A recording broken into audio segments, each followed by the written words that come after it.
The ocean feels different at night, quieter, slower, as if the world itself has decided to loosen its grip for a while and let everything soften at the edges.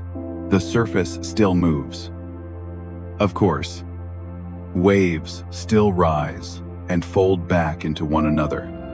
Currents still travel through the dark. Tiny living things still drift. Fish still turn in their sleep. Sand still shifts grain by grain across the floor of the sea.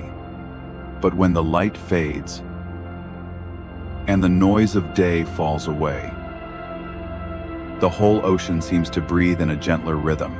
And somewhere beneath that shifting skin of water, beneath moonlight, beneath the last silver traces of the sky, there is a creature moving through rock, coral, shadow, and silence.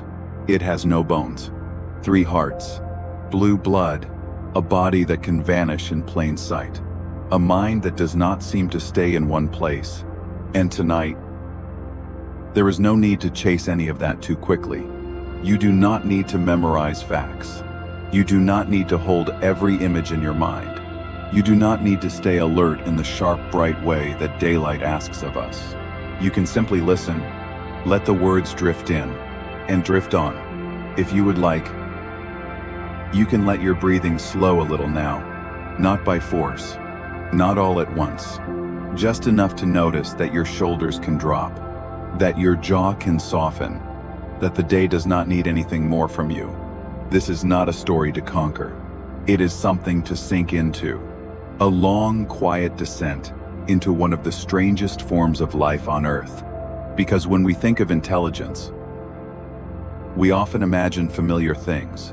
A face we can read, eyes that look back at us in ways we understand, hands that grip the world the way our own hands do, a body with a front and a back, a clear head, a clear spine, a clear sense of where thought begins. The octopus offers almost none of that. And yet, the deeper we look, the more impossible it becomes to deny that some kind of complex, searching, responsive mind is there, not arranged as ours is arranged, not built on the same blueprint, not inherited through anything like a recent shared history, but there, quietly alive inside a soft marine body that seems at once ancient and strangely futuristic. If a creature like this had been invented for a story, we might call it too much, too unusual, too deliberately alien. No bones, 8 arms, a central beak, distributed control, skin that changes color and texture, blood that runs blue, a body that can squeeze through impossible gaps and disappear against stone, a life shaped by patience, vulnerability, curiosity, stealth, and brief bursts of astonishing speed. But the ocean has always been more imaginative than we are. It has had time to be, and so tonight, we follow that imagination into deeper water. An octopus has no bones at all. That sounds simple when stated quickly, but if we slow down and stay with it for a moment, it begins to open into something much stranger. No bones means no rigid frame, no internal architecture forcing the body into one familiar shape, no joints that can bend only here and not there, no elbows, no shoulders, no spine organizing the entire body around a stable line. Instead, there is softness, muscle, fluid support, a body that can hold form when needed, and surrender form when needed too. If the only hard structure that matters is the beak at the center, then the whole animal lives by a curious rule. If the beak can pass through an opening, the rest of the body usually can too. And that changes everything. A crack in reef stone that would be useless to a larger armored predator becomes a doorway. A narrow gap between rocks becomes a route of escape. A hole in a shell-littered wall becomes shelter. A space that looks too small to matter becomes suddenly important. Because the octopus does not need a body shaped like ours. It does not need to stay broad where broadness is inconvenient. It can lengthen, flatten, pour itself forward, compress, pause halfway, adjust, continue. Watching this happen can feel deeply uncanny, not only because the body fits where it should not fit, but because it does so with such calm. There is often no frantic struggle, no jerking panic, no sense of brute force. Instead, there is a slow, deliberate reshaping, as if the body is not violating its own design at all, but simply expressing its natural freedom. To us, shape often feels tied to identity. We know where our limbs begin and end. We know the rough size and limits of our bodies without looking. We carry a silent map of ourselves through every doorway, every staircase, every chair, every narrow crowd. We know what will fit and what will not. An octopus seems to live with a much more flexible answer to that question. Its body is not a prison. Its softness is not merely a lack of defense. It is an option, a range, a way of turning vulnerability into access. For many animals, protection comes from hardness, shells, spines, plates, bones, armor. The octopus took a different bargain. It lost the obvious safety of a rigid outer defense and gained a body capable of extraordinary negotiation with space itself. And so what first sounds like weakness begins to look more like another kind of strength, not the strength of resisting the world, the strength of entering it, the strength of slipping past what would stop others, the strength of surviving by remaining available to change. This softness reaches all the way into how the octopus moves. It can crawl across rock and sand with a pace that seems almost contemplative, using its arms in careful shifting sequences of grip and release. It can drape itself over uneven surfaces. It can lower its body to match the contour of the seafloor. It can become small where the world narrows, broad where the world opens, and nearly invisible where stillness is the best possible answer. There is elegance in that, and there is something else too. A quiet lesson that nature never promised strength would always look firm. Sometimes the body most able to survive is the one most willing to yield. Inside this body, there are 3 hearts. Again, the statement arrives sounding almost mythic. 3 hearts, as if the creature were designed to be remembered. But in the octopus, this is simply part of how life works. 2 of those hearts move blood through the gills, where oxygen is drawn from seawater. The 3rd sends oxygen-rich blood onward through the rest of the body. A division of labor, a circulatory design that suits the needs of an animal living in a dense, demanding, underwater world. And then comes another detail that sounds nearly impossible when heard for the first time. When an octopus swims, the main body heart temporarily stops beating, only briefly, only during that energetic burst of motion, but long enough to reveal something profound about the creature's design. Swimming works. It can save the animal in a crisis. It can launch the body backward in a powerful jet of water and get it out of immediate danger. But it is expensive, costly, uncomfortable in metabolic terms. And so the octopus usually does not choose to move through the water the way fast fish do. It prefers to stay close to surfaces, to crawl, to climb, to remain in touch with the world rather than hurling itself through open water for long stretches. That preference tells a story.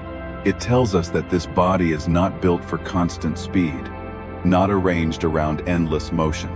It is built for a life of careful energy use, for bursts rather than continuous effort, for patience rather than sustained chase, for a style of existence in which being close to cover often matters more than being fast in open space. Even the blood itself is different from ours. Human blood runs red because it uses iron and hemoglobin to carry oxygen. The octopus relies on hemocyanin, a copper-based molecule, and when oxygen binds there, the blood takes on a blue color, a deep marine blue, almost too beautiful to sound biological. Yet it is. And that chemistry is not an ornament. It matters in cold, low oxygen marine conditions. It helps carry life through a body adapted to waters and pressures, unlike those of air-breathing land animals. So once again, what feels strange to us is simply another answer, another route to the same old challenge of staying alive. That may be one of the quietest wonders of the octopus. Nearly every feature invites us to remember that life does not follow one plan. There is no single approved design for sensing, breathing, moving, hunting, escaping, or learning.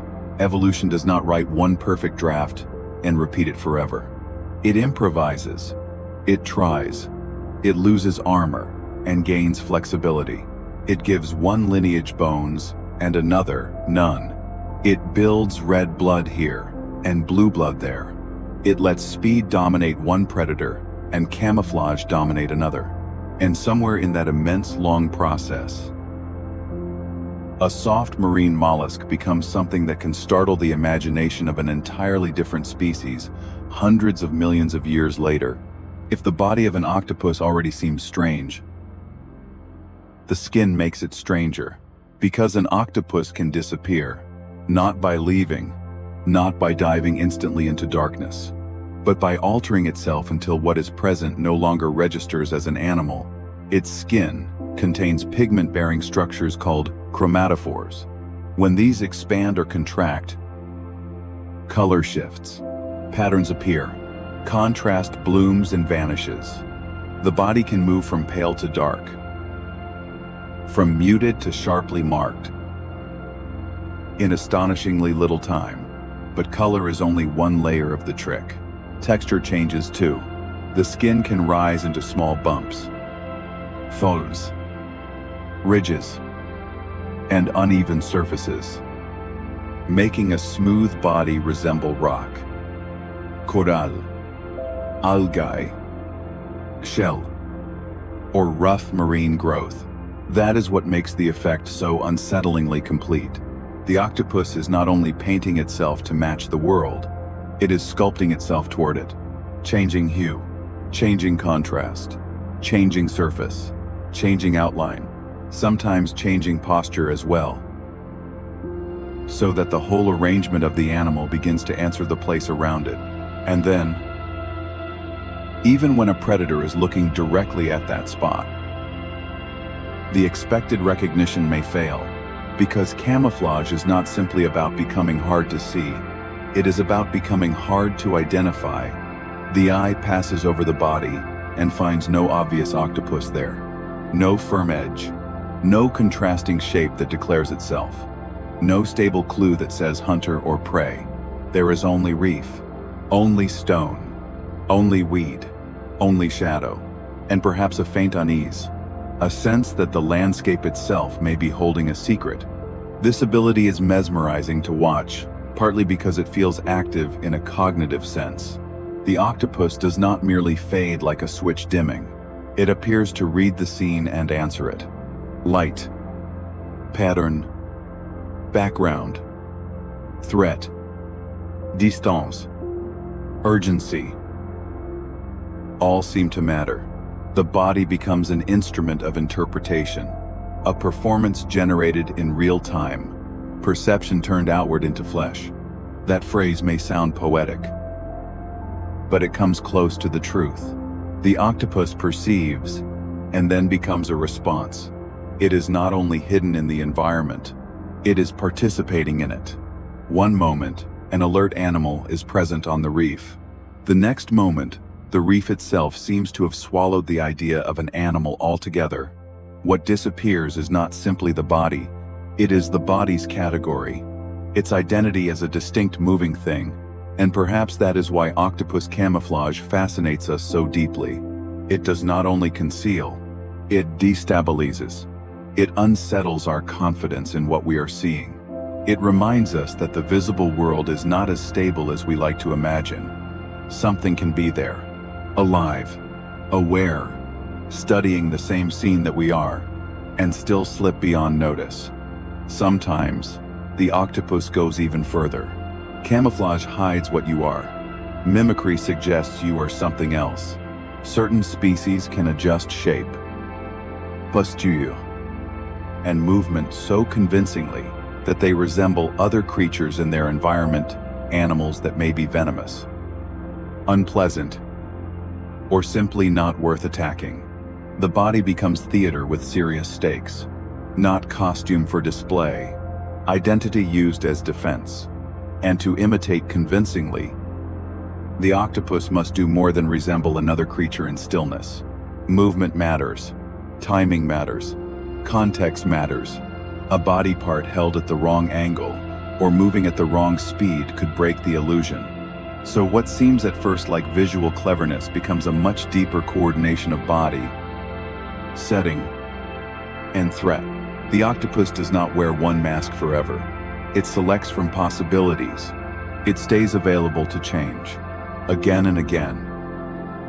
Flexibility is the story. The strange thing is that many octopuses are thought to be colorblind in the way we usually describe color vision, and yet they perform some of the most dazzling camouflage on Earth. How? The full story is still being explored. Brightness, contrast, polarized light, texture, and other cues likely matter. The answer may lie in a sensory world, organized differently from ours, and that possibility makes the whole performance more mysterious, not less, because it suggests that the octopus may master appearances without seeing appearances exactly as we do. It solves the same problem of blending in through another route, another mind, another body, another map of reality. The deeper science goes, the more the octopus often seems to resist becoming ordinary. Many animals become less mysterious as we learn more about them. The octopus has a talent for doing the opposite. Each explanation opens onto another strangeness. The skin is one example, but perhaps the most startling example of all lies in the nervous system. For us, the mind feels centralized, whatever else consciousness may be. We live as if the head is headquarters. The brain commands, the body obeys, signals go out, actions come back. That is an oversimplification, even in humans. But it is close enough to everyday experience to feel natural. The octopus challenges that instinct immediately. A very large share of its neurons lies outside the central brain, especially in the arms. That means each arm is not merely a passive tool waiting for remote orders. It contains substantial local processing power, sensing, responding, adjusting, continuing, all while remaining part of the larger animal. If every tiny movement of 8 soft, flexible arms had to be calculated moment by moment by a single central controller, the system would be overwhelmed. The ocean is cluttered. Surfaces are irregular. Prey moves unpredictably. Holes narrow and widen. Objects slip. Water shifts. The octopus solves this problem by distributing intelligence through the body, not abandoning the brain, but not burdening it with every detail either. One arm can probe a crevice. Another can anchor the body. Another can manipulate an object. Others remain alert to contact, balance, or sudden need. This does not mean the animal is chaotic. Quite the opposite. The result is fluidity, grace, many streams of action held together without obvious confusion. It is less like a single commander barking orders to many obedient limbs, and more like a quiet collaboration among highly skilled partners. That is one reason encounters with octopuses feel so unusual. When an arm reaches toward something, it does not feel like simple grasping. It feels investigative, as if the act of reaching is itself part of thinking. The octopus does not always think and then touch. Often it seems to think through touching. Mind and movement blur together. Every contact is information. Every adjustment is a small decision. Every curl or release of the arm is both action and inquiry. This embodied style of intelligence can be difficult for us to imagine because we are used to treating thought as something that happens first and movement as something that follows. The octopus is different. The body participates in cognition more openly. It comes to know by entering into contact. The arms are not just tools of the mind. They are part of the event of mind. Even detached octopus arms can continue to curl or respond briefly after separation, revealing just how much local circuitry lives within them. Not ghostliness, not magic, just a nervous system built in a way that distributes capability more widely than ours does. A body made of many semi-autonomous problem solvers held within a larger life. That does not make the octopus a colony. It remains one animal, but one animal arranged very differently. A federation of skilled limbs under a central self that does not micromanage everything. This matters practically. It helps explain how an octopus can handle 8 arms at once without constant self-entanglement. One arm can maintain grip on a rock, while another tests a shell. Another may reach slowly into darkness. Another remains free to respond if danger appears. There is no need to route every micro-decision through one overloaded bottleneck. And that arrangement changes how intelligence looks from the outside. In familiar mammals, intelligence often shows itself in facial expression, social maneuvering, eye contact, vocal complexity, or hand use. In the octopus, intelligence often looks like distributed responsiveness, a body that seems able to ask many questions at once. A body that does not simply occupy space, but negotiates with it continually. A body in which thought appears not above the limbs, but among them. And then there is the matter of touch. Not ordinary touch alone, but chemical touch. Octopus suckers do more than grip. They sense chemistry. In a sense, every arm can taste what it touches. This is one of those details that quietly rearranges the imagination once it sinks in. We often separate the senses neatly. Hands feel, tongue taste, noses smell, eyes see. The octopus blurs those boundaries. When an arm moves over stone, shell, prey, or the entrance to a crevice, it is gathering information not only about shape and texture, but about chemistry too. A surface is not merely rough or smooth. It carries traces, histories, signals, clues about what has recently passed there. What is hidden there? What might be worth pursuing, and what might be better left alone? This gives the octopus a world rich in contact-based knowledge. A narrow hole may already be partly understood before the body commits to it. A potential meal may begin to reveal itself before it is seized. An object may be explored as both form and flavor at once. That changes the style of perception profoundly. In dark water, under ledges, inside crowded reefs, such a sense is immensely useful. The octopus does not need to rely entirely on clear vision from a distance. It can extend understanding outward through the arms. The limbs become investigative instruments of extraordinary subtlety. That helps explain why octopus behavior so often looks deliberate rather than impulsive. There is often a pause before commitment, a slow touch, a turn, a regrip, as though the body is gathering enough of the world to decide what the world requires. This merging of touch and taste also makes the octopus's environment feel wonderfully unfamiliar. We may share the same physical reef, but not the same experienced world, where a human might notice color, shape, and visible motion first. The octopus may live in a denser fabric of textures, dissolved traces, local chemistry, pressure, and near-contact information. The seafloor becomes not just scenery, but a readable field of intimate clues. And once again, we are reminded that intelligence is always tied to a sensory world. Not every mind is built atop the same kind of experience. Not every creature lives inside a reality organized as ours is organized. The octopus approaches objects with this peculiar richness of contact. It does not always strike blindly. Often it explores first. An unfamiliar item may be touched, turned, tested, and reconsidered. The arms move over it with quiet persistence. Resistance is located. Openings are searched for. Edges are sampled. This is part of why octopus problem solving can seem so compelling to us.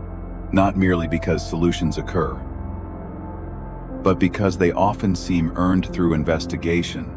Place an octopus in a simplified setting with a container or obstacle, and it may do more than react. It studies, tests, adjusts, tries another angle.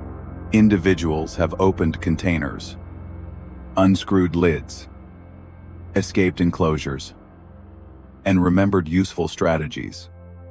But even those famous examples are less interesting as party tricks than as windows into style. The style is tactile, persistent, experimental. Not one leap of abstract genius, but a series of physical questions posed to the world. What gives here? What turns? What if I hold this and move that? What if the first way fails? What if the second way works? That style mirrors the octopus body itself. Flexible, iterative, unwilling to remain trapped inside one method. In the wild, such flexibility matters deeply. Food is often hidden inside shell, wedged between rocks, protected by armor, or reachable only through awkward positioning. A predator that can improvise gains an advantage. A predator that can remember useful patterns gains more. So when octopuses unscrew lids or open jars in human-made contexts, what we are seeing is not a circus version of intelligence. We are seeing the transfer of a problem-solving style into an unfamiliar setting. The body explores a mechanism not evolved for it, and still finds a route through. That feels uncanny because the task is ours. The logic becomes legible to us, and yet the mind solving it did not evolve to resemble ours. This is also why stories of octopuses escaping aquariums or crossing from one tank to another feel almost like theft from fiction. A barrier that holds fish may barely register as secure to a body that can climb, squeeze, test weak points, and persist through small opportunities. Smooth walls can become surfaces to negotiate. Gaps become invitations. Moisture becomes enough. Containment is treated not as a fact, but as a problem. And sometimes, the octopus wins. There is something deeply revealing in that. The animal does not simply endure confinement. It studies confinement. It asks what the boundary actually is. And whether the boundary can be changed, that is not rebellion in a human sense. But it is a kind of embodied refusal to accept the world at first glance. The octopus keeps checking. The world keeps being tested. Knowledge grows by contact, memory, and trial. And because of that, even when the octopus seems playful, it is often gathering data. A camera lowered into water may be touched again and again. A diver's hand may be explored with patient suckers. A keeper's equipment may receive attention that looks almost mischievous. We are tempted to call this play because it feels curious and engaged. And curiosity is certainly part of it. But underneath the charm lies something more fundamental. Information gathering. What is this? How does it respond? Is it edible? Dangerous? Useful? Interesting? The octopus asks these questions not in words, but in repeated acts of contact. That is part of the emotional force of meeting one. The touch does not feel blind. It feels interested, as though one awareness is being examined by another. Across a vast biological divide, a soft arm curls around a wrist or camera housing. Suckers settle, release, return, and suddenly the human is no longer merely observing the animal. The human is included in the animal's investigation. That brief crossing of curiosity can feel strangely personal, not because the octopus is human-like, but because it is unmistakably not. The encounter resembles first contact more than companionship. There is mind there, but wrapped in such unfamiliar machinery that the recognition carries a mild shock. The octopus does not smile. It does not perform its feelings in a mammalian face. It does not reassure us with obvious emotional cues. And yet, it studies. It notices. It acts with a style that suggests the world matters to it in more than a reflexive way. That is enough. More than enough. Sometimes, to haunt the imagination. This style of life carries into hunting. An octopus can be astonishingly patient. It may creep slowly over the sea floor, close to cover, using subtle movements that do not announce danger. Texture helps. Camouflage helps. Stillness helps most of all. The prey may not realize that what looked like part of the landscape is in fact an attentive body, waiting for the right distance. Then, without warning, the attack comes. Arms flare. The body surges. The target is enclosed from several directions at once. It is not the straightforward lunge of a predator built like a dog, gut, or fish. It is capture by surrounding, by sudden many-point contact. What looked calm becomes immediate violence. That transformation is one of the octopus's great dramatic gifts. It can hold still with such total composure that the later burst feels almost impossible. The prey experiences no gradual rise in threat. One moment there is world, the next there is trap. Sometimes hunting is slower still. Shellfish may need to be pried open with patient force. A shell may be drilled. A crab may be restrained and worked upon with careful positioning. The octopus is not always the ocean's fastest hunter, but it is among the most inventive. Softness grants access. Grip grants control. The beak at the center finishes the work. That beak is the only hard part of the body. Sharp, dark, and powerful enough to pierce into meals that seem protected by armor. Crabs and shellfish may look safe behind plate and claw, but the octopus's whole body is arranged to bring them inward toward that central tool. Softness allows entry. The beak completes the job. Some species also use venom delivered through the bite, adding chemistry to touch, stealth, and force. Again, the animal is never only one thing. It is softness with weaponry, stillness with speed, patience with suddenness. A body that seems delicate from a distance, but becomes formidable at close range. When threatened, those same contrasts appear in defense. An octopus may flatten against a surface and disappear. It may slip into a gap no attacker can follow. It may jet away in a burst. It may release ink into the water, turning clarity into confusion. That ink is not just a visual cloud. Many marine predators track through multiple senses, including chemical cues. The ink interferes with more than sight. It disrupts the story the predator was telling itself about where the prey had gone. For a moment, the scene fractures. The attacker lunges toward uncertainty. The octopus uses those stolen seconds to become absent. The elegance of this is worth lingering over. The octopus survives not by dominating every threat, but by choosing from a menu of answers. Hide, blend, run, cloud the water, squeeze away, wait. Each strategy depends on context. And that sensitivity to context may be one of the deepest expressions of its intelligence. There is no single octopus response to difficulty. There is selection, adjustment, a body ready to become whatever the moment asks. This flexibility extends into shelter as well. An octopus den is more than a hole in the reef. It is home base, a lookout, a line between life and danger. Some octopuses gather objects such as stones, shell fragments, or debris and arrange them at the entrance, narrowing or blocking access. From outside, the den becomes harder to inspect. From inside, the occupant gains an advantage. The animal is not merely accepting the space as given. It is improving it. That may sound like a small act, yet small acts of environmental modification can carry large meaning.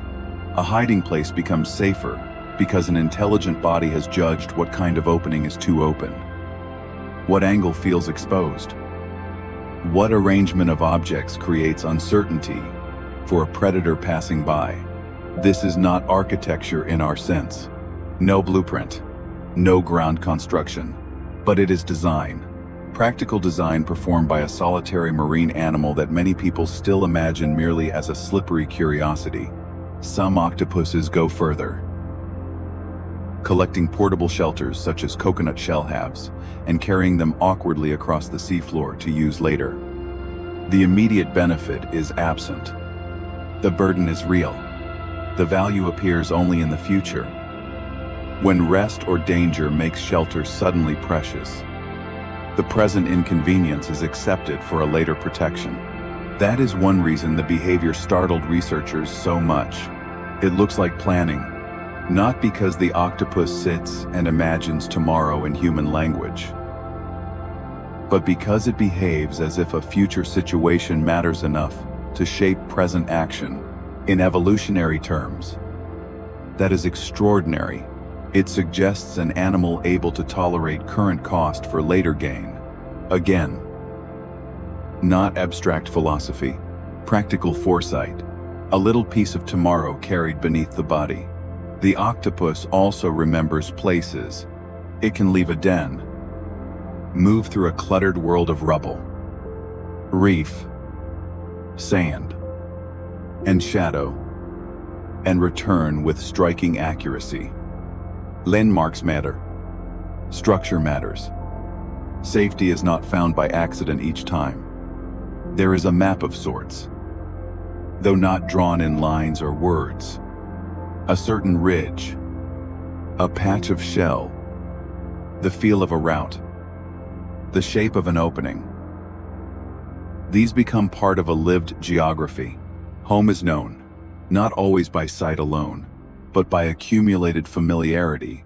This too lends octopus life a quiet emotional depth. There is something touching about a creature so strange, still inhabiting a place, returning to it, modifying it, carrying a private sense of where safety lives. And much of that life is lived alone. For an animal this intelligent, solitude feels almost surprising to us. We often link intelligence to sociality because our own species did. We expect flexible minds to come with groups, alliance, communication, prolonged parenting, public learning, and complex social drama. Many octopuses do not live that way. They are often solitary. They occupy separate dens. They hunt alone. They meet others mainly for mating, sometimes with caution and risk. This gives their intelligence a stark quality. It unfolds in private. No herd, no troop, no constant companions to impress, no long audience. Just one body in one patch of sea, making one decision after another through the night. That solitude has its own grandeur.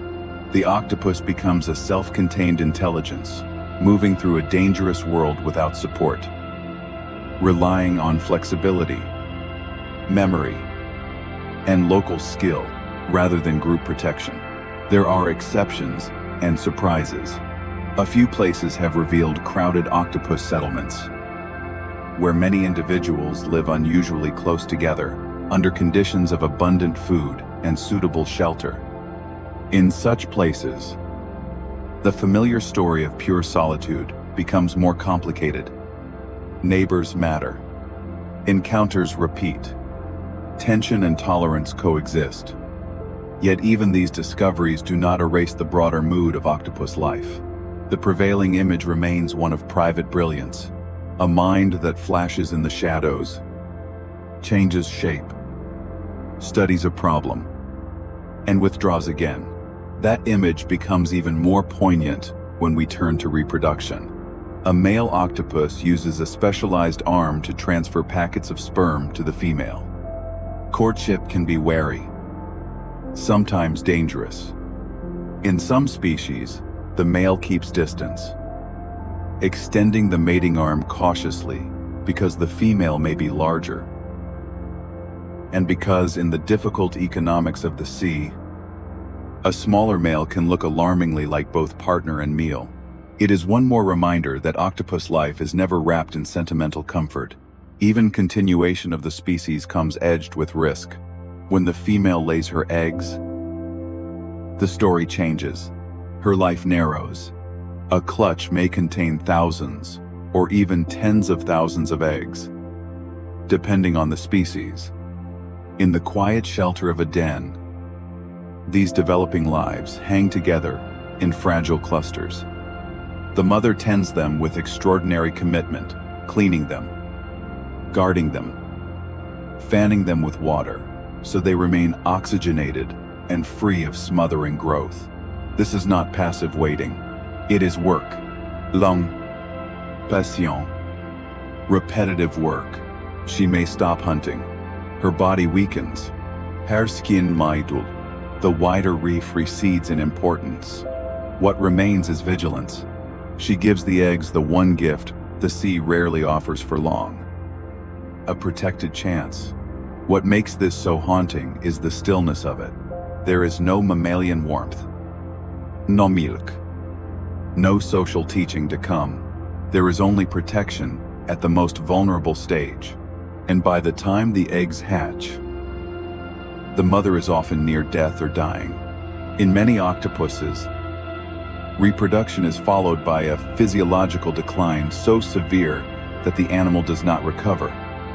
Research has linked part of this process to the optic gland behind the eyes, a hormonal center that helps govern the final downward shift after breeding. The result is one of the most moving patterns in marine life: care carried to the point of self-erasure. Some deep-sea octopus mothers brood eggs for astonishing lengths of time. In cold waters, where development moves slowly, a mother may remain with her clutch not for days or weeks but for years. One famous case documented more than 4 years of brooding. Imagine what that means. Seasons on land come and go. Human plans begin and end. People move house, fall in love, forget things, start over, grow older, and all that time, in darkness below, one soft body stays with a future. It will never live to see mature. That kind of devotion is almost unbearable to contemplate directly, so perhaps it is best approached gently, as the ocean approaches everything, not with loud drama, but with long pressure. An octopus mother remains, and remains, and remains, until the eggs are ready, and then she does not continue. Life narrows to one final act of patience. That is enough. There is something profound in the contrast between the brevity of many octopus lives and the complexity packed inside them. They grow quickly. They solve difficult problems. They hunt with ingenuity. They camouflage with extraordinary sophistication. They may experience dreamlike sleep states in which patterns ripple over the skin. They learn from experience. They adapt. They vanish. They reproduce. And then, often, they are gone. No long elephant memory stretching across decades. No whale lineage of songs inherited over generations. No ape childhood prolonged by social dependence. Instead, there is concentration.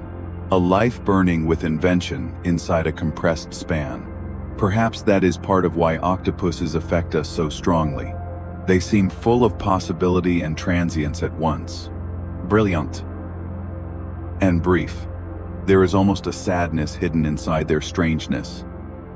Because just as we begin to sense how rich such a life might be, it slips away. And yet the octopus is not only a story about mortality, it is also a story about alternative intelligence, about what minds can become when built under different conditions.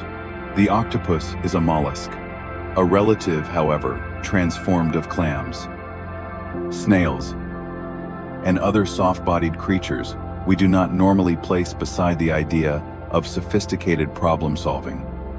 Its distant ancestors once carried shells over immense stretches of time. Some cephalopod lineages reduced or lost that external protection. What followed may have changed everything. Without a shell, vulnerability increases. A body exposed to predators can no longer rely on built-in armor alone. It must hide, move differently, exploit cracks, learn, respond rapidly. Some scientists have suggested that shell loss may have helped create the evolutionary pressures favoring more flexible behavior and greater neural sophistication. If safety is no longer worn on the outside, then safety must be earned moment by moment through action and decision. That is a fascinating possibility. Intelligence arising not despite vulnerability, but partly because of it. Exposure rewarding innovation. Softness becoming a reason to become cunning. The octopus then stops being merely a strange animal and becomes an example of how risk itself can shape brilliance. And the strangeness goes deeper still. Cephalopods, including octopuses, are known for unusually extensive RNA editing. Most animals rely heavily on DNA as the long-term code, with RNA serving largely as a relatively faithful working copy. Octopuses appear to revise many RNA messages after they are made, especially in nervous tissue, adjusting how certain proteins are produced without rewriting the underlying DNA sequence each time, even at the molecular level. Then, there is flexibility, tuning, post-production inside living cells. This may come with trade-offs. Some researchers have suggested that heavy reliance on RNA editing could constrain certain kinds of longer-term genomic change, even as it supports rapid neural fine-tuning in the present. If so, the octopus becomes yet another study in biological compromise. One kind of flexibility exchanged for another. That, too, feels fitting. Nothing about the octopus is free of consequence. Its originality has costs, as well as gifts. Its body gains access by giving up armor. Its circulatory system gains efficiency in one context, while making swimming expensive. Its brief life intensifies care and risk. Its molecular peculiarities open possibilities, while perhaps limiting others. The animal is not a fantasy of perfection. It is something more interesting, an accumulation of bargains that work astonishingly well together. From a philosophical distance, this matters, because the octopus forces us to widen our definitions. What counts as intelligence? Must it come with a face like ours? With social life like ours? With hands attached to a primate torso? With language like exchange? Long childhoods? Mammalian eyes? Vertebrate architecture? The octopus says no. Or at least, not necessarily. Here is an animal that solves problems, explores, learns, adapts, and coordinates remarkable behavior. Yet it does so in a body organized around 8 flexible arms, distributed control, chemical touch, and a sensory world probably far more tactile and local than our own. When an octopus studies us, the feeling can be thrilling and humbling at once. There is recognition of some kind. Attention. Interest. But not one that fits cleanly into human categories. It is intelligence without a familiar face. That may be why people so often reach for the word alien. Not because octopuses come from elsewhere, but because they demonstrate how deeply different a mind can feel. While still unmistakably being a mind, evolution ran another experiment. Far from ours in lineage, far from ours in body plan, far from ours in the daily texture of experience, and yet it arrived at something rich enough to trouble our assumptions. This is where science and wonder coexist so beautifully. We can explain much: the hearts, the skin, the neuron, the chemistry, the hunting, the reproduction, the ancestry, and still, the total effect resists flattening. The octopus remains larger than any one explanation, not because explanation fails, but because the subject is genuinely abundant. Each answer opens further questions. Each solved detail throws the whole into sharper, stranger relief. Perhaps that is the deepest reason the octopus lingers in the imagination. It is not simply a catalog of odd traits. It is a reminder that life is wider than our instincts allow, that minds can emerge in forms we did not expect, that bodies can think with their movements, that softness can become strategy, that invisibility can become art, that a creature with blue blood and 3 hearts can feel at once profoundly real and almost impossible. As the night deepens, these ideas do not need to remain sharp. You do not need to hold them all. You can let them blur together gently. A soft body slipping through stone, blue blood moving through cold water, skin rising into the texture of coral, an arm tasting the world, a hidden den lined with shells, a cloud of ink, a mother guarding eggs in the dark, a mind distributed through contact and motion. One image can replace another without effort.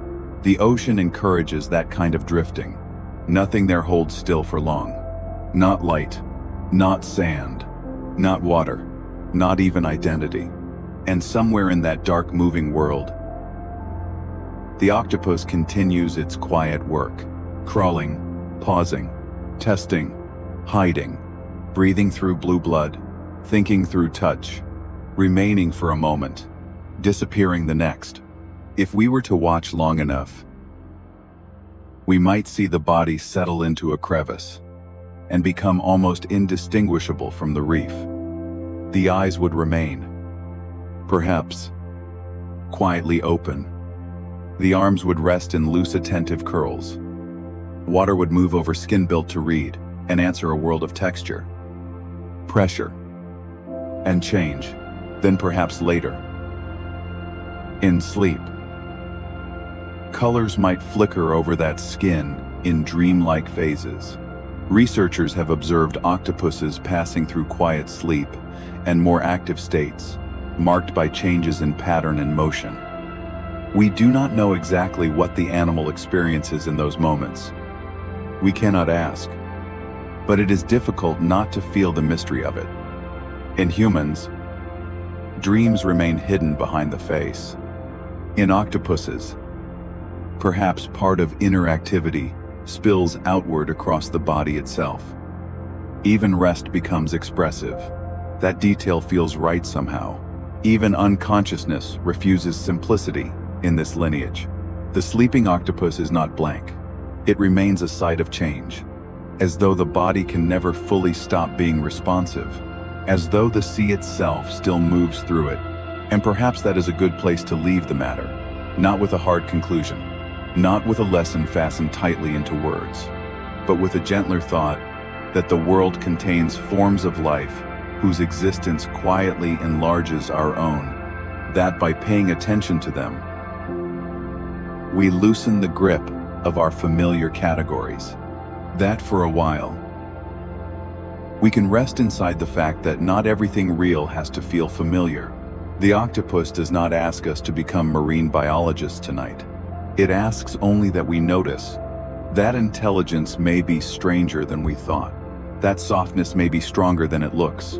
That another route through evolution can still arrive at beauty, huil, and mystery, and that beneath the surface of the sea, in darkness, touched by currents and dim scattered light, a creature, unlike us, in almost every visible way, can still provoke something like kinship, a distant kinship. Perhaps a respectful one, not because it mirrors us, but because it does not, because it reminds us that life did not spend all its creativity on one body plan. 1. Nervous system. One way of being aware. There are other answers. There have always been other answers. The octopus is one of the boldest. And now, as the water grows quieter in the mind, there is nothing more you need to follow. No more detail you need to keep. You can let the images sink. Let the reef darken. Let the den disappear into shadow. Let the blue blood move quietly through a body folded in rest. Let the arms go still. Let the ocean close softly around all of it. If you are still listening, you can simply remain here. If you are drifting, you can drift further. And if sleep is near now, you do not need to meet it halfway. You can let it come like deep water. Slowly, gently, without resistance. The sea will continue. The octopus will continue. The dark will continue. And you, for now, can let go. There is another way to approach the octopus. 2. Not through its skin, not through its arms, not even through its hunting or escape, but through the eyes. An octopus eye can feel strangely familiar at first glance.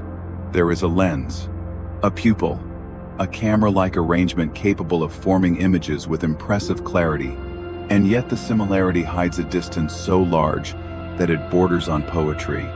The octopus and the vertebrates did not inherit this eye from any recent common ancestor already equipped with such a design. Instead, evolution arrived at broadly similar optical solutions along very different paths. The result is a lesson in convergence, one of the most beautiful in biology. Certain problems return often enough that nature finds related answers more than once. How do you gather light cleanly? How do you sharpen an image? How do you track movement in a world where missing a detail can mean hunger or death? The octopus eye answers those questions in a way that feels recognizably effective, while still belonging to a lineage astonishingly far from ours. So when an octopus looks back, the eye seems at once familiar and foreign. A window we recognize, a history we do not share.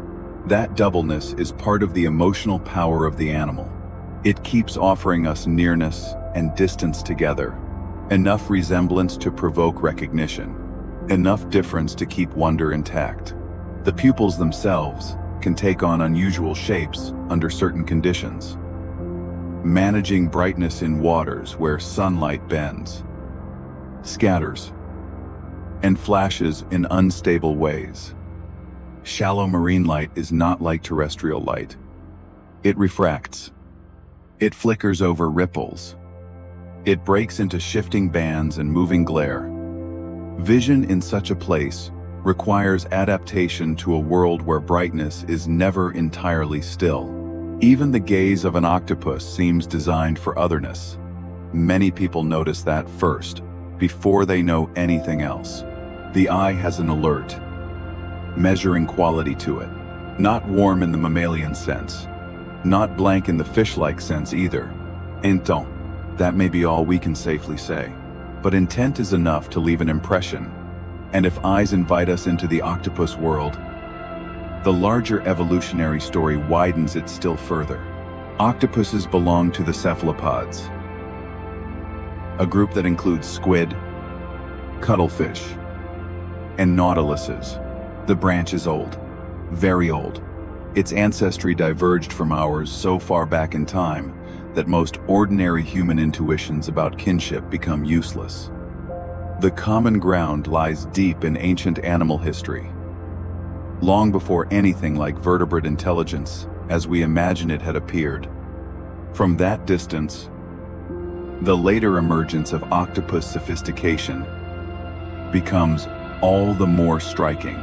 There was no close shared rehearsal, no nearly mammalian pathway with a few marine embellishments.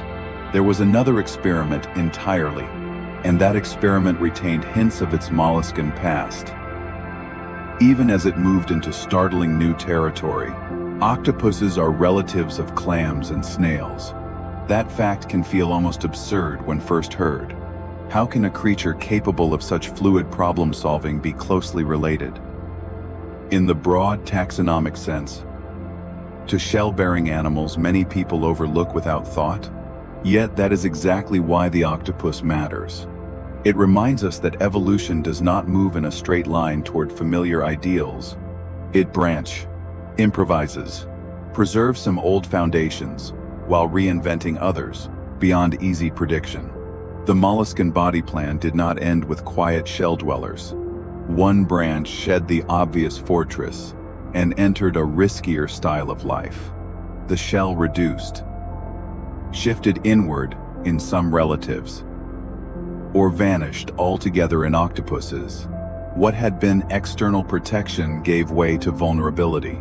But vulnerability opened space for another kind of possibility. A rigid shell guards. It also limits. It protects soft tissue. But it imposes shape and weight. Lose that protection, and the world becomes more dangerous. Lose it, and suddenly flexibility becomes available. Squeezing, hiding, bending, pursuing prey into narrow spaces. Escaping through openings that armor would forbid. The cost is exposure. The reward is freedom. From that bargain, perhaps, came pressure for more responsive behavior.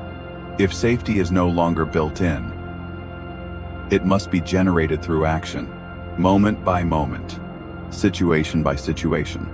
A vulnerable animal in a dangerous habitat benefits enormously from memory, curiosity, quick learning, camouflage, and behavioral flexibility. That does not prove a simple, single cause for octopus intelligence. Evolution is rarely so tidy, but it does make the idea compelling. Weakness may have driven innovation. Exposure may have rewarded cunning. The loss of one certainty may have opened the path to another kind of brilliance.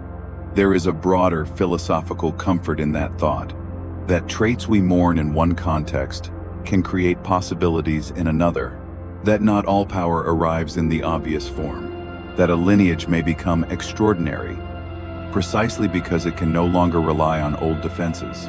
The octopus has inspired not only biologists but engineers for similar reasons. Modern robotics studies octopus arms because traditional rigid machines often struggle where softness would help. A robot built of hard joints excels in controlled environments, but in irregular spaces, among delicate materials, around fragile tissues, or in collapsed structures where unpredictability rules, continuous flexible motion becomes a gift. The octopus arm offers a living model. It bends almost anywhere along its length. It can stiffen where support is needed and relax where sensitivity matters. It can grip rough, curved, irregular surfaces and adapt shape on the fly. Soft robotics looks at that and sees a future already solved in flesh. The same is true of camouflage materials inspired by octopus skin. Human designers dream of surfaces that can change color or pattern dynamically in response to surroundings. The octopus does more than that. It alters reflectivity, contrast, and sometimes texture in coordinated real time. Engineers do not merely admire the animal because it is beautiful. They admire it because it quietly demonstrates technological possibilities we are still struggling to emulate. Even the suckers have inspired underwater gripping systems because they combine strength with subtle control. Underwater handling is difficult. Surfaces slip. Shapes vary. Delicate objects are easily damaged. An octopus manages attachment with sensitivity as well as force. Again and again, the lesson repeats. The animal is not just strange for its own sake. It is a library of working solutions written by millions of years of marine survival, yet for all the engineering inspiration. One should be careful not to reduce the octopus to a machine. What fascinates so many people is not simply performance. It is style. A machine grips. An octopus explores. A machine changes color if programmed. An octopus seems to improvise its body into context. A machine may navigate. An octopus seems to inhabit uncertainty. There is subjectivity implied there. Or at least the strong emotional impression of subjectivity. We should be cautious with language. Of course. But caution need not strip away wonder. There is room between sentimental fantasy and sterile denial. The octopus feels like a life, not merely a function. A life with tendencies, and perhaps even something like personality. Different octopus species, and likely different individuals, can behave with noticeably different temperaments. Some seem bolder, more willing to inspect unfamiliar objects or emerge from shelter sooner. Others remain cautious, retiring quickly into concealment and treating novelty as risk rather than opportunity. That variation matters. It tells us we are not dealing with a single flat behavioral template repeated endlessly across the sea. The same general body plan can produce different rhythms of existence. One individual turns the reef into a field of opportunities. Another treats it as a map of dangers. One approaches, another waits. One lingers in the open a little longer. Another vanishes sooner.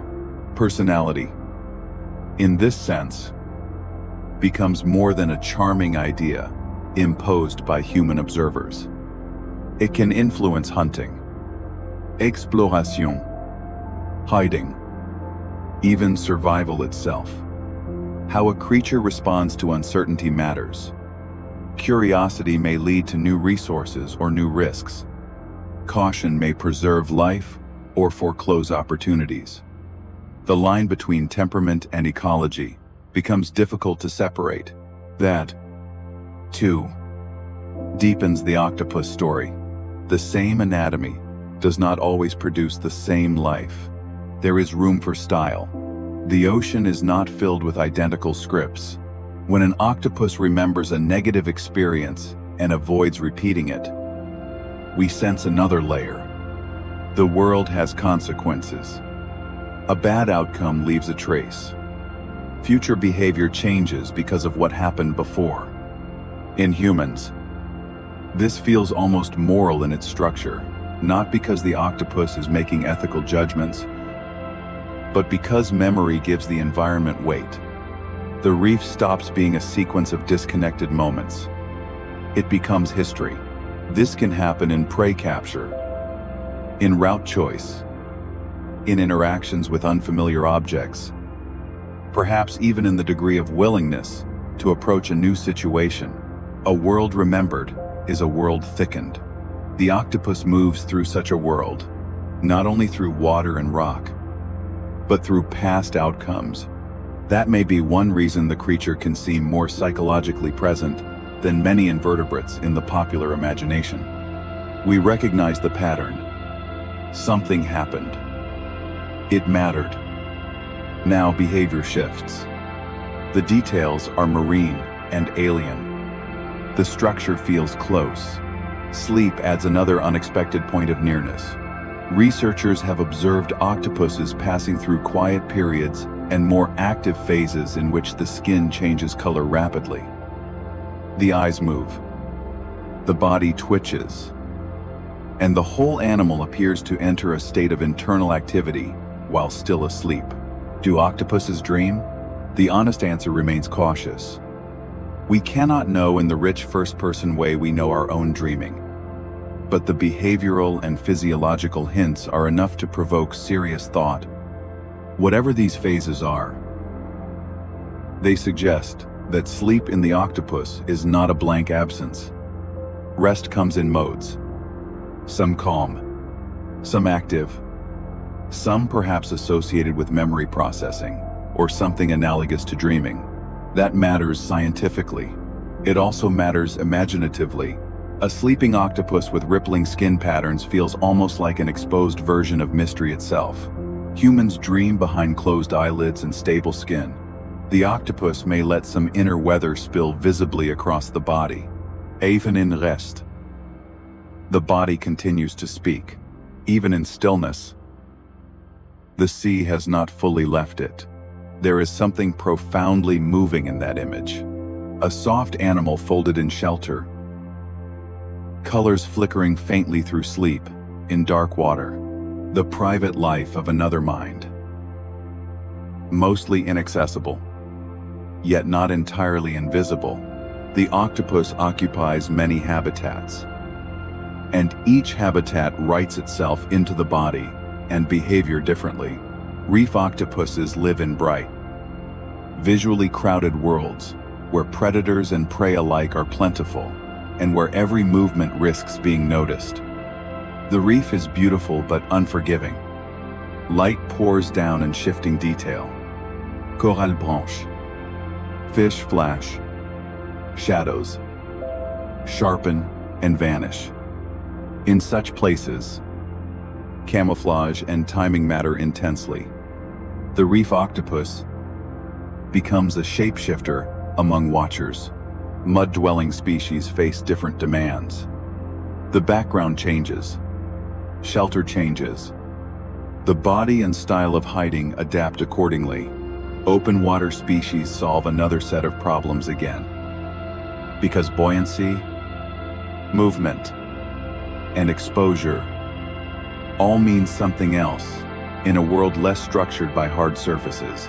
And then there is the deep sea. The deep sea feels less like a habitat than like another definition of reality. Cold, dark, pressurized beyond ordinary terrestrial intuition. Food often scarce. Distance large. Movements costly. Yet octopuses live there too. Some species drift or hover with graceful restraint. The Dumbo octopuses, with their ear-like fins, move through dark water with a gentleness almost dreamlike. They remind us that the deep sea is not composed only of monsters and sudden violence. Sometimes it is soft. Sometimes it is delicate. Sometimes one of the strangest creatures on Earth moves through black water with an elegance bordering on tenderness. Deep-sea mothers can brood eggs for years because low temperatures slow development so dramatically. This stretches care beyond what many people imagine possible in an animal often considered short-lived. The ocean makes patience literal there. Time thickens. Life slows. A mother remains. Other octopuses inhabit tide pools, polar seas, abyssal slope, continental shelves, kelp forests. There are hundreds of species across the group. Not one octopus repeated forever, but a broad family of solutions. Some tiny enough to fit easily in a human palm. Some, like the giant Pacific octopus, expansive enough to feel nearly mythic when fully spread, yet still recognizably octopus in movement and curiosity. Scale change. The essential strangeness remains. That continuity across so many forms is itself remarkable. It means the octopus body plan's soft, arm-rich, distributed, flexible, has proved adaptable across astonishingly varied marine worlds. Mud, sand, reef, cold, darkness, shallow pools, open coastlines. Each habitat presses on the lineage, and the lineage answers with variation rather than collapse. Life has made many versions of this experiment, and each version tells us something new about what the experiment can bear. In ecological terms, Octopuses are not just marvels in isolation. They shape and are shaped by their communities. As predators, they consume crabs, shellfish, fish, and many other organisms, influencing local food webs in ways casual observers may miss. A den surrounded by shell remains is not just evidence of feeding, it is a sign that a local ecological force has been at work, gradually altering which lives continue and which do not. Yet octopuses are prey too. Sharks, seals, dolphins, large fish, ales. Many animals will eat an octopus given the chance. This matters because it keeps the story honest. The octopus is not a tiny underwater wizard beyond consequence. It is brilliant and edible at the same time. Much of its extraordinary biology makes immediate sense once we remember how many things are trying to catch it. Camouflage, speed bursts, use, hiding, flexibility, ink. None of these arose in a peaceful world. Intelligence here did not evolve in comfort. It evolved under pressure. That fact gives the octopus story its edge. Genius in the sea does not guarantee safety. Softness does not become strategy because life is easy. It becomes strategy because easy life was never available. This pressure may also help explain why some octopus species seem capable of responding quickly to changing conditions. Fast growth, flexible diets, broad behavioral repertoires, and opportunistic use of available habitat can make certain species unexpectedly resilient in unstable environments. In some regions, octopus numbers have appeared to rise where changing seas trouble other animals more severely. That does not mean all octopuses prosper under all change. The ocean is too complex for that kind of tidy narrative. But it does suggest that behavioral adaptability can sometimes buffer disturbance. At the same time, their short lives can make them vulnerable in other ways. A fast life leaves little room for error. If breeding fails at the wrong moment, if food is scarce during a key developmental window, if environmental disruption arrives on a bad schedule, a whole generation may suffer quickly. Long-lived animals can sometimes wait out poor years. Many octopuses cannot. So, once again, the story refuses simplicity. Flexibility is strength. Brevity is fragility. Adaptability and vulnerability coexist. The animal is not one thing. It is many tensions held together. Perhaps this is why the octopus has inspired myth for so long. Long before modern marine science, many armed sea creatures haunted imagination. Glimpses of cephalopods in rough water, dead bodies washed ashore, half-seen movements in darkness. All of these fed legends of monsters and krakens. The myth did not arise from nowhere. It grew from genuine strangeness seen through fear, distance, poor visibility, and retelling. That pattern still continues in gentler form today. We no longer need a kraken to feel that the octopus exceeds ordinary categories. We have documentaries, research papers, aquariums, footage from divers, genomic studies, and still the animal keeps its halo of almost myth. It earns it, not through fantasy, through reality. A body weird enough to seed legend, and subtle enough to survive explanation. That is rare. Most mythical creatures collapse under scrutiny because they were assembled from desire and fear rather than from working biology. The octopus does the reverse. The closer scrutiny comes, the more layers of strangeness appear. And yet even here caution matters. It is tempting to humanize the octopus too much, to see ourselves in every behavior, to turn every exploration into affection, every avoidance into mood, every problem solved into human-like cleverness. But respect is not the same as projection. Respect sometimes means allowing difference to remain. The octopus matters partly because it stretches the concept of mind without forcing us to pretend that all minds are alike. It is not a person in a wet costume. It is not a hidden mammal. It is not a child beneath the sea. It is Octopus, a reality of its own. And because of that, whatever kinship we feel should be distant enough to keep wonder alive. One can admire a mind without claiming to know exactly what it is like from inside. That distance is part of the gift. It allows humility. When we meet animals very unlike us and still sense complexity there, our definitions loosen. Intelligence ceases to be a ladder with humans at the obvious top and becomes instead a field of different adaptive achievements. There are many ways to solve life. There are many ways to become skillful. There are many ways to turn body into awareness, and awareness into survival. The octopus becomes a teacher in that sense, not because it tells us what intelligence is once and for all, but because it prevents us from making that answer too small. Even the phrase alien mind, often used for octopuses, is helpful only if we handle it gently. The point is not that the animal is supernatural or outside nature. The point is that it shows how nature itself can generate experiences, bodies, and problem-solving styles far outside human intuition. It is the opposite of fantasy.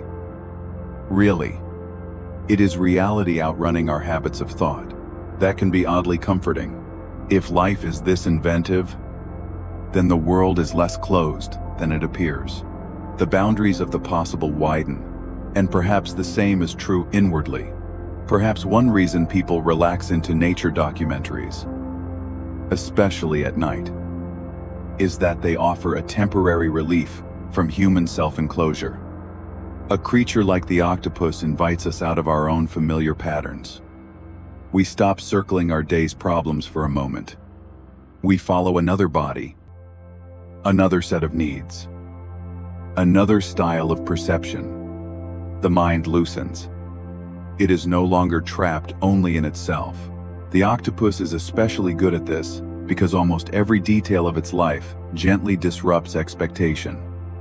If we try to hold it too tightly inside ordinary categories, it slips away, much like the animal slipping through a gap in the reef. Better to let it remain partly itself. Better to follow than to capture. And so, if we return now to the image of the sea at night, perhaps it feels a little different than it did before. The darkness is no longer empty. It contains hidden lives, negotiating texture, current, danger, and quiet opportunity. A den under stone is not just a shadow.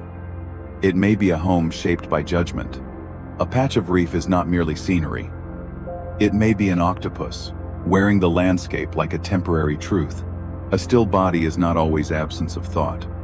It may be thinking through waiting. A reaching arm is not only movement. It may be sensation, taste, question, decision, and a sleeping shape in a crevice may hold dreams or something dreamlike flickering across skin, built to reveal what most minds keep concealed. We can let those images remain loose. No need to force them into one neat picture. In fact, the looseness may be part of what makes them restful. The ocean does not rush to summarize itself.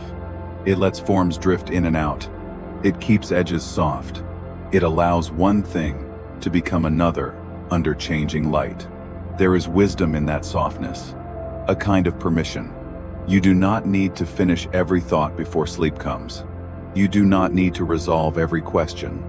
The octopus itself is unresolved in many ways. Science still debates how certain aspects of its intelligence evolved so far.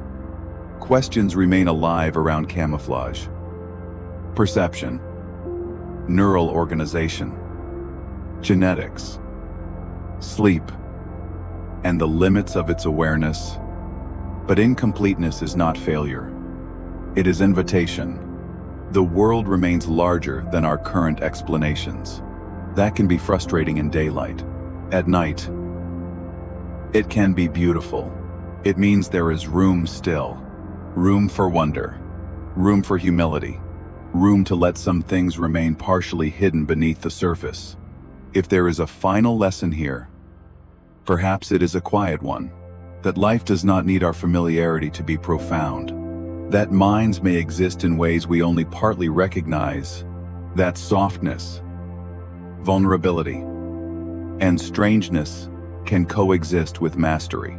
That an animal can live quickly, I think deeply, vanish beautifully, and leave behind not clarity exactly, but a changed sense of what clarity should include. The octopus lives fast, thinks through touch, survives by alteration, and disappears with astonishing grace. It carries the sea's inventiveness in concentrated form. Few animals make evolution look so daring. Perhaps that is why, when the mind grows tired and the body asks for rest, the octopus remains such fitting company. It belongs to darkness without being menacing. It belongs to intelligence without becoming loud. It belongs to mystery without drifting into fantasy. It moves at the pace of curiosity, at the pace of water, at the pace of something that does not need to explain itself in order to be real. Now the reef can darken again. The arms can fold inward. The den can become a shadow among shadows. The body can rest where stone and soft flesh meet. If you imagine blue blood moving slowly through that folded shape, you imagine correctly enough. If you imagine the skin capable of sudden pattern even in sleep, that too is near enough. If you imagine an eye half open in darkness, aware in a way unlike yours, yet undeniably aware, the ocean can hold that image for you. There is no need to sharpen it further. No need to keep studying. No need to follow every last movement into the black water. You can let distance return. Let the details loosen. Let the facts dissolve gently into atmosphere. 3 hearts, blue blood, a body without bones, arms that taste, skin that disappears, a mother waiting beside her eggs, a den blocked with shells, a mind that reaches through motion, one image after another, then less, then softer, then only the feeling of deep water and patience. The sea has always known how to keep company with sleep, long before humans named its creatures. It was already moving in rhythms older than memory. Tides rose, tides fell, soft bodies hunted, soft bodies hid, eggs drifted, shells accumulated, light entered and left.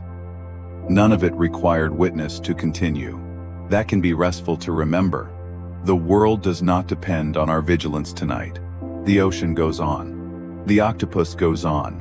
And for this moment, you do not need to. If you are still listening, you can simply lie here and let the last of the day become distant. If your thoughts are still turning, let them turn more slowly. If sleep is close, you can welcome it without effort. Imagine the reef growing dimmer. Imagine the water cooling. Imagine the animal settling deeper into stone. Imagine every unnecessary tension, leaving the body as quietly as an octopus, leaving open water for shelter. Nothing sudden, nothing forced, just a return, a soft return to stillness. And in that stillness, perhaps the most octopus-like thing of all is this: there is no single center from which rest must begin. Your thoughts can loosen a little. Your breathing can slow a little. Your muscles can release a little. Your attention can drift a little. Many small permissions, many local softenings, until the whole of you is quieter than before. Not erased, not gone, just gentler, like light fading beneath the sea. Like movement becoming almost indistinguishable from calm. Like a body folding into the dark, where it belongs for now. And so we leave the octopus where it always was, underwater, hidden, and aware. Part of a world older and stranger than our habits of thought. A creature made not to flatter our expectations, but to widen them. A creature whose very existence suggests that life can invent with astonishing boldness and still remain graceful. A creature that reminds us, softly, that mystery is not the opposite of knowledge. Sometimes mystery is what knowledge becomes when it has gone deep enough. And now, there is nothing more you need to carry. Let the reef disappear. Let the water darken. Let the arms go still. Let the questions soften. Let the mind unfasten itself from the day. Sleep can come when it wishes. You do not need to call it. The ocean is already showing you how. Slowly, quietly, without resistance, there is still more. If we drift a little further, the octopus does not only challenge our ideas about intelligence in general, it challenges our assumptions about where intelligence belongs in the body. For humans, and most familiar vertebrates, it is easy to picture a hierarchy. Head above, limbs below, command first, execution second. The octopus softens that hierarchy until it nearly disappears. The body is not arranged like a kingdom. It is arranged like a conversation. One arm explores a crack in the rock. Another anchors against a patch of reef. Another folds beneath the body. Ready. No central pause is required between each small act. The animal does not need to stop the world in order to decide how to meet it. Response flows through the system. Detail is handled where detail occurs. Broad intention and local adjustment coexist. There is something almost social about that architecture. Without it being social life, in the ordinary sense, the body behaves as though many capable participants are collaborating under one larger self. We are not used to watching bodies work like that. Perhaps that is why octopus motion can feel more like choreography than locomotion. A fish swims. A crab walks. An octopus composes itself moment by moment. That composition is especially clear when it moves over uneven ground. Instead of a simple repeating gait, it negotiates. Here an arm extends. There another shortens. As sucker holds, another releases. The body can become low and broad, then lift slightly, then narrow, then spread again. Movement has less in common with marching than with a series of local agreements between flesh and world. And because the world beneath the sea is rarely flat, such agreements matter. Reefs are cluttered. Sand gives way. Shells shift. Prey hides. Predators approach from difficult angles. A distributed body in a distributed environment makes elegant sense. The octopus does not only use its arms to think through the world also writes itself back into the arms. Repeated contact leaves a form of education there. One surface differs from another. One shell species closes more stubbornly. One route to the den is smoother. One crevice smells of prey. Another smells of threat. Over time, the body becomes lived knowledge. Familiarity is not stored only in abstraction. It is stored in practiced motion. In the readiness of a sucker to hold here and not there. In the speed with which an arm tests a known opening. In the lack of hesitation before a maneuver that once worked well. This makes octopus intelligence feel not only embodied, but artisanal. It develops through repeated craft with the world. Skill is earned touch by touch. The sea is not a lecture hall. It is a workshop, and in that workshop, the octopus becomes remarkably inventive. Some octopuses have been observed cooperating loosely with fish during hunts. At first glance, the arrangement seems almost harmonious. Different predators flush prey from coral or cracks, each benefiting from the other's presence. But then another detail appears. Sometimes the octopus strikes the fish.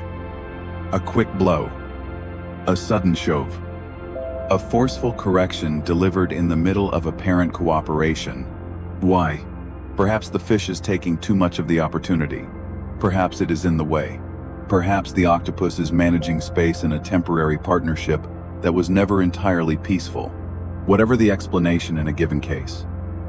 The behavior is startling because it feels so specific. Not random aggression. Not blind movement. A targeted intervention in a relationship already more complex than we expected. Even here, in one of the sea's stranger collaborations, the octopus retains its own agenda. This pattern appears again and again. The octopus is willing to engage, but not to dissolve itself. It remains itself in every arrangement. Its intelligence is not social in the mammalian sense, but neither is it inert or isolated from all interaction. It can tolerate, exploit, compete, and negotiate. The line between cooperation and conflict remains fluid. That fluidity extends to how it faces danger. Some species, such as the blue-ringed octopuses, carry venom potent enough to stop breathing. Their vivid blue rings flare when disturbed, turning beauty into warning with extraordinary theatrical force. Small body, enormous consequence. Here again, the octopus world overturns intuition. Danger does not arrive, wrapped in obvious size or visible anger. It arrives in concentrated chemistry inside a body delicate enough to fit comfortably in the palm. Even species without such famous venom carry a more general lesson. One should be careful with appearances. Soft is not harmless. Quiet is not passive. Beauty is not safety. The octopus combines categories we like to separate. Gentle-looking and formidable. Curious and dangerous. Vulnerable and skilled. Solitary and somehow still socially suggestive. That is part of why it feels inexhaustible as a subject. Every stable category loosens when held against it. Its methods of eating deepen this strange union of delicacy and force. A shellfish can be pried open with patience.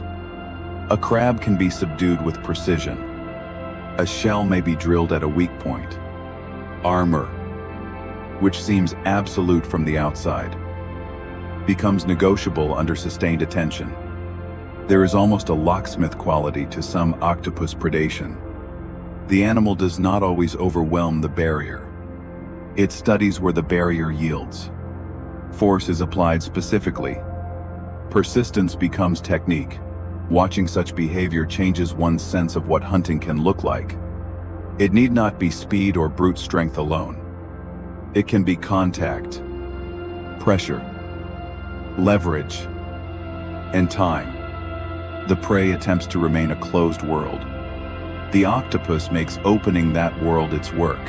This matters emotionally because it reveals a predator, unlike the ones our land-based instincts evolved around. It does not charge from a front-facing body with visible jaws and limbs arranged behind. It surrounds. It pulls inward toward a center hidden among the arms. The whole body hunts. The whole body learns. And then there is escape. Aquarium keepers have long collected stories of octopuses leaving tanks in the night, finding neighboring tanks, stealing food, or emerging where no one expected them to appear. Some stories surely gain shape in retelling, but enough are grounded in observation to make the basic point unavoidable. The octopus treats barriers as hypotheses. A lid closed by human standards may not be closed by octopus standards. A gap too small for concern may be enough. A vertical surface may be climbable. A route requiring temporary exposure may still be worth testing if moisture remains. The animal does not grant our engineering assumptions automatic authority. It checks, and those checks become famous because they feel so disrespectful of our certainty. There is humor in that. Of course, octopuses slipping from tanks lend themselves to charming heist narratives. But beneath the humor lies something more important. The octopus is not just escaping a container. It is demonstrating that the world remains more open to some bodies than our habits predict. A rigid frame of expectation fails against a soft, experimental one. That same failure of expectation runs through their development. Many octopus hatchlings do not begin life as miniature versions of the adults we picture. Instead, they may drift as tiny planktonic young in open water, vulnerable and carried by currents through a vast exposed world. The future master of camouflage begins as something more like a speck among drifting life. Only later, after growth and transformation, does the familiar benthic body and style emerge? This life history shift adds another layer to the octopus's sense of multiplicity. The same life may occupy very different worlds at different stages. Open water first, seafloor later. Zeifta then Hunda. Vulnerable speck, then hidden intelligence. It is almost a second birth in ecological terms. That contrast is worth pausing over, because it resonates with the broader octopus theme. Identity is never fixed for long. Body, color, texture, habitat use, developmental stage, reproductive condition, all shift.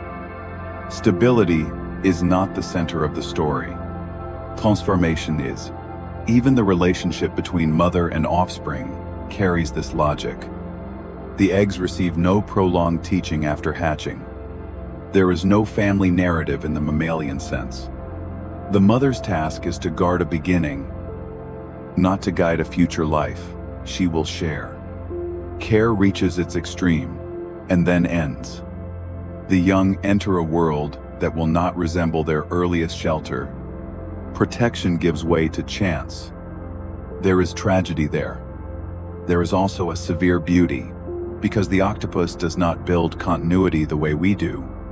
No long lineage of elders passing down skills in social groups.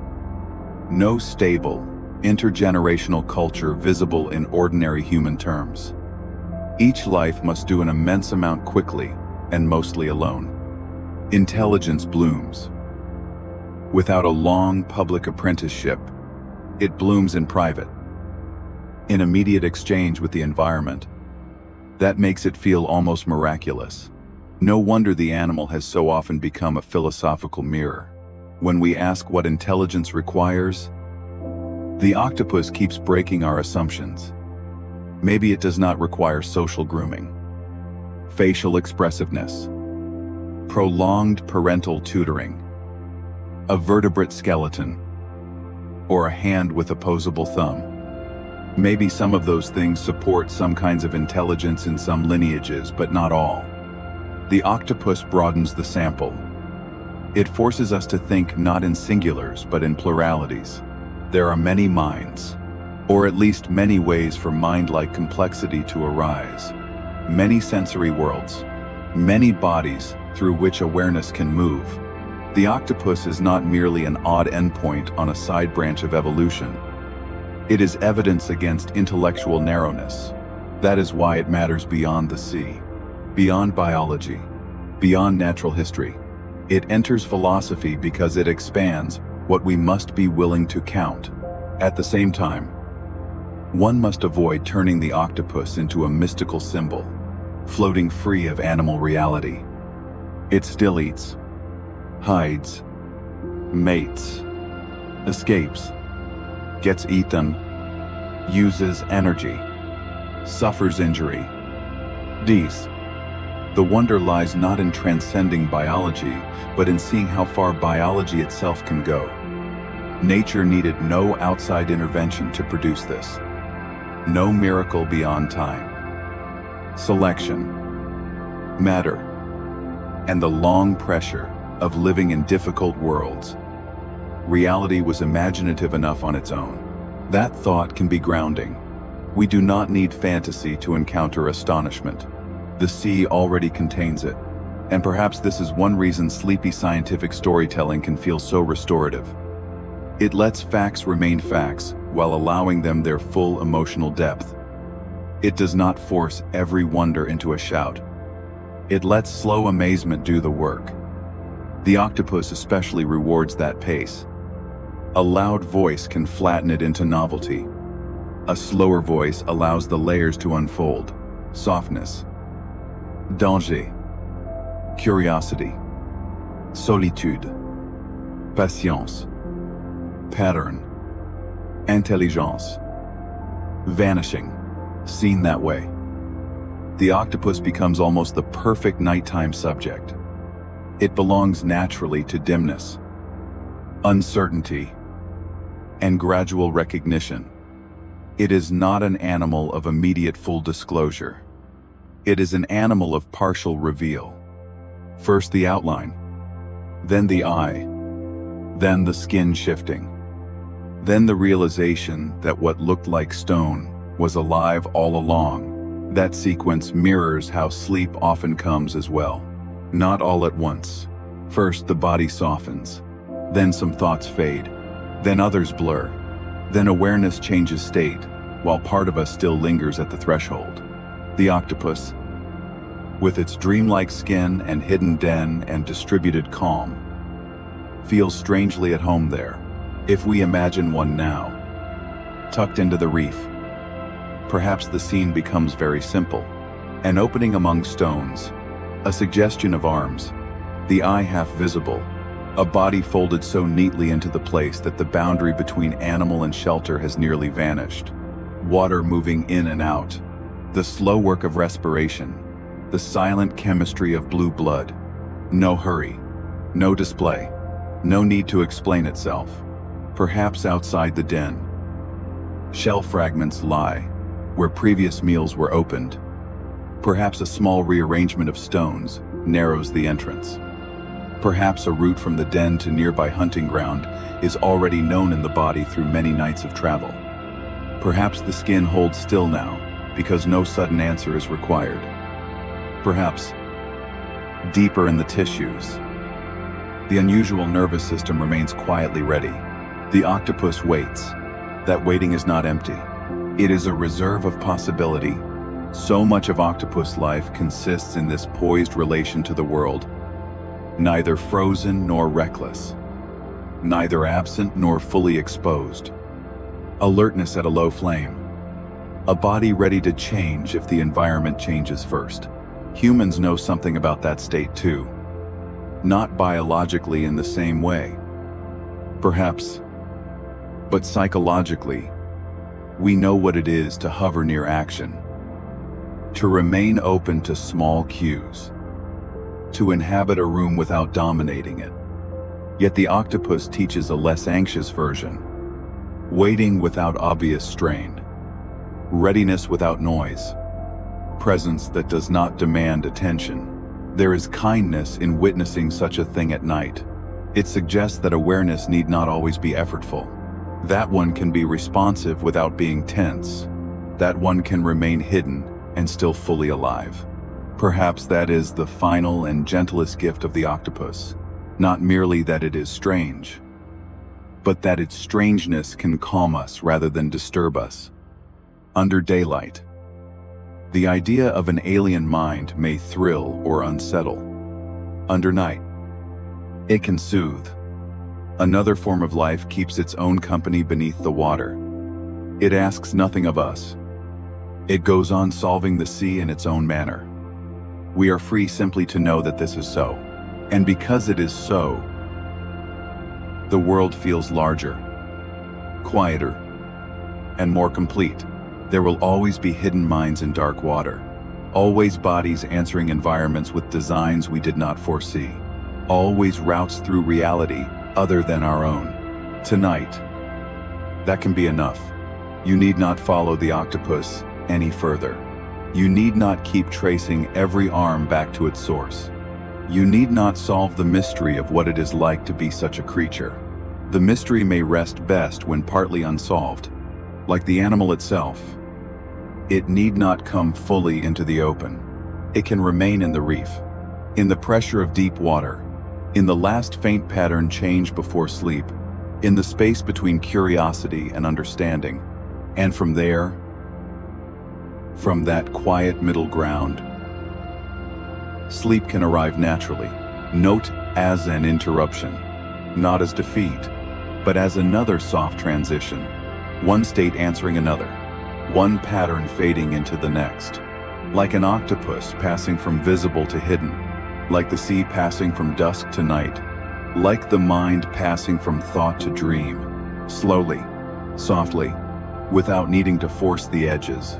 If you are almost asleep now, that is all right. If you are not, that is all right too. The ocean is patient. It does not mind how long you take. The octopus has built a life around patience and adaptation.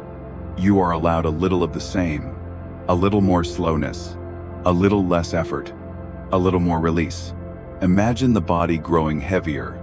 Imagine unnecessary thought, thinning out like ink, dispersing in water. Imagine each breath finding its own level.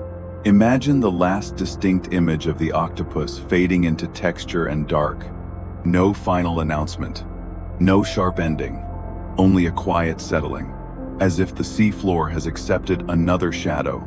As if the reef has closed softly over one more secret. As if the mind itself has learned, for a while, how to disappear gently into rest, before the last of the waking mind lets go. There is room for one more slow reflection. Perhaps the octopus affects us so strongly because it sits at the meeting point of two human hungers that rarely rest at the same time. We hunger to understand, and we hunger to be surprised. Usually, as understanding grows, surprise begins to fade. The mechanism is explained. The mystery thins. The strange becomes routine. The marvelous becomes manageable. The octopus refuses that exchange more than most animals do. Learn about the blood, and the body grows stranger. Learn about the skin, and perception grows stranger. Learn about the arms, and the mind grows stranger. Learn about motherhood and time grows stranger. Learn about the eyes and evolution grows stranger. Knowledge does not cancel wonder here. It deepens it. This is a rare experience, and perhaps a healing one. It reminds us that the world is not impoverished by explanation. When the explanation is rich enough, reality does not become smaller, simply because we see more of it clearly. Sometimes, clarity reveals how much larger the thing always was. An octopus can do that to a person, not with noise, not with spectacle in the ordinary sense, but with accumulation. One fact, then another, until a shape forms in the imagination not just of an animal, but of a possibility. The possibility that intelligence is broader than we thought, that elegance can arise in bodies we would never have designed. That solitude does not exclude complexity. That flexibility may be as fundamental as strength. That life, when left to its own immense timescales, may repeatedly create forms that humble our categories. This humility matters. Human beings are very skilled at making ourselves the center of every frame. Our dramas are loud. Our needs feel urgent. Our questions multiply. In such a state, sleep can be difficult. The mind circles itself. It becomes too human in the narrowest sense, too enclosed by its own concerns.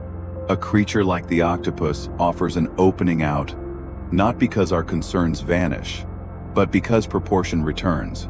There are still reefs in the dark, still currents moving through cold water, still eggs guarded under stone, still blue blood carrying oxygen through a body folded in a den, still arms reaching into hidden spaces and learning the world in ways no human ever will.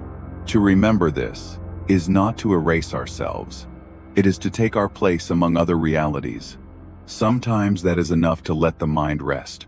The ocean has always had that effect on people. Even those who fear it often feel drawn toward its scale. Its indifference, its refusal to conform to our schedules, The octopus belongs beautifully to that oceanic refusal. It does not hurry for us. It does not present itself clearly. It does not simplify itself for our understanding. It remains what it is. And in that remaining, there is a kind of peace. Perhaps peace is not always found in what is familiar. Perhaps sometimes it is found in meeting something profoundly other that asks nothing except witness. The octopus asks only that we allow reality to be wider than habit, that we let one more form of life exist in full without shrinking it into convenience. This is a quiet demand, a generous one, and it may be why the octopus has the curious power to soothe, even while it unsettles. It widens the world. And a widened world can loosen the grip of personal noise. If thoughts of your own life are still moving through you now, they need not be pushed away. They can simply drift in a larger sea. A question can drift. A memory can drift. A worry can drift. None of them need to disappear instantly. They only need a little more space around them. The ocean offers space. The octopus offers a companion to that spaciousness. A life neither hurried nor obvious. One that survives by changing shape, rather than by confronting everything head-on. There may be wisdom there for tired minds. Not a morale, not a slogan, just a suggestion. When the world narrows, soften. When danger passes, unfold again. When certainty is impossible, remain curious. When rest is needed, retreat to shelter. When action is required, let it be precise. And when there is no need to stay visible, do not. These are not human rules, but they sound strangely humane in the quiet. As sleep approaches, even language can begin to loosen. The words no longer need to carry full meaning. They can become texture, cadence, soft pressure against the edges of awareness. That is fitting. An octopus, after all, may know its world less through distant naming than through contact and pattern. At this threshold between waking and sleep, perhaps we become a little more like that too. Less analytical, more receptive, less committed to sharp lines, more willing to let things blur into one another. The room around you can fade. The day behind you can fade. The future ahead of you can wait outside the den, outside the reef, outside the water for a while. Nothing urgent needs to cross that threshold tonight. Inside, there is only dimness and safety and the slow movement of life at rest. If an image remains, let it be a simple one. A quiet reef, a narrow opening, arms curled like soft ribbons in shadow. An eye no longer studying the world so actively now. A body holding still because stillness is enough. Water passing, time passing, no effort required, no performance required, no conclusion required. Just being, just a life folded into darkness, with complete permission to rest. You may take that permission too. There is no audience here, no task left unfinished that cannot wait, no thought that must be solved before sleep becomes allowed. The ocean does not solve itself before night falls. It simply darkens. The octopus does not master every possibility before it hides. It simply returns to shelter. You may do the same. Return. Not backward, not downward in any fearful sense. Simply inward, toward quiet, toward softness, toward enough. And if sleep comes in fragments at first, that is all right.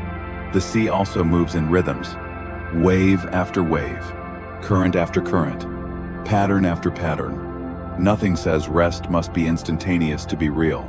Let it arrive as water arrives, by degree, by repetition, by patience. And if, for a final moment before drifting off, you find yourself wondering where the octopus is now, imagine it somewhere beyond sight, exactly where it belongs, perhaps under coral, perhaps in a rock den lined with shells, perhaps hovering in deeper water. Perhaps on the slow, silent floor of the sea where no human light reaches. It does not matter. What matters is only that such a life continues. Quietly, skillfully, without needing your attention. The world keeps enough of its own watch. You are allowed to sleep. You are allowed to vanish from effort for a while. You are allowed to become, for the night, as untroubled as something hidden in deep water. So let the last edges soften. Let your breathing settle. Let your thoughts grow wider apart. Let the reef darken completely. Let the octopus disappear into the sea. And let yourself disappear. Just as gently. Into rest.